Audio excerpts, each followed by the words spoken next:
పేదవాళ్ళకు ఆర్థిక సహాయం అందించే అతిపెద్ద స్వచ్ఛంద సంస్థ లయన్స్ క్లబ్ ఆఫ్ ఇంటర్నేషనల్. దాదాపు ప్రతిరోజు 1 కోటి రూపాయలు మరి విలువ గల సేవలు పేద ప్రజలకు ప్రకృతి వైపరీత్యాల వల్ల కానీ, అట్లాగే ఫుడ్, అట్లాగే మనిషికి ఏది అవసరమవుతుందో వైద్యం అందించడమే ముఖ్య ధ్యేయంగా లయన్స్ క్లబ్ ఆఫ్ ఇంటర్నేషనల్ మరి ప్రపంచవ్యాప్తంగా పనిచేస్తున్న ఏకైక స్వచ్ఛంద సంస్థ లయన్స్ క్లబ్ ఆఫ్ ఇంటర్నేషనల్ ఈరోజు మరి డిస్ట్రిక్ట్ మీటింగ్ని క్యాంపెయిన్ సమావేశాన్ని కర్నూలులో జరుపుకోవడం జరిగింది.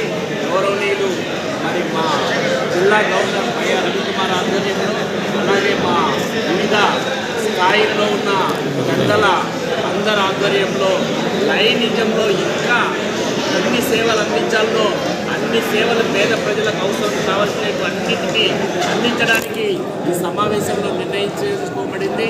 అట్లాగే మెంబర్షిప్స్ని, క్లబ్స్ని మరి గ్రామ స్థాయిలో కూడా పెంచి అక్కడ వాళ్ళకు కూడా సర్వీసెస్ ఇచ్చడానికి మరి ముఖ్యంగా మరి పనిచేయడానికి క్యాబినెట్ సమావేశంలో ఆలోచనలు చేయడం జరిగింది.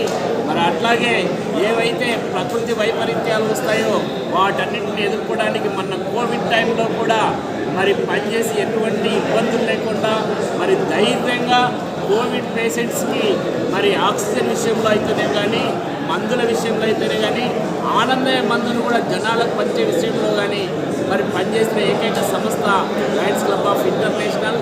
మరి ఇంకా అనేక సేవలు అందించాలనే ముఖ్య ఉద్దేశంతో ఈరోజు మరి మా వైఆర్ రవికుమార్ గారు, గవర్నర్ గారు గొడుగులు స్ట్రీట్ వెండర్స్కి ఎక్కడైతే వానకి ఎండలకి ఇబ్బంది పడుతున్నారో వాళ్ళకి గొడుగులు పంచే కార్యక్రమం, అట్లాగే స్వయం ఉపాధి పేదవాళ్ళు, పేద మహిళలు మరి కుట్టు మిషన్ల సెంటర్ల ద్వారా మరి సమాజంలో మరి ఇబ్బంది లేకుండా ఆర్థికంగా నిలబడడానికి అవకాశం ఇవ్వడానికి ఒక్కొక్క క్లబ్కి 5 సివింగ్ మిషన్స్ కూడా ఇవ్వడం జరుగుతూ ఉంది. మరి వీటన్నిటి ఉద్దేశం ఒక్కటే, పేదలకు ఎంత వీలైతే అంత సేవలు అందించే ముఖ్య ఉద్దేశంతోనే ఈ లయన్స్ క్లబ్ ఆఫ్ ఇంటర్నేషనల్ పనిచేస్తూ ఉంది. అందులో భాగంగానే ఇంకా ఈ క్లబ్స్ని పెంచడానికి కానీ, అట్లాగే మరి ఇంకా అతిపెద్ద సేవలు అందించడానికి కానీ ఈ క్యాబినెట్ సమావేశంలో నిర్ణయం తీసుకొని ముందుకు పోతున్నామని తెలియజేసుకోవచ్చు.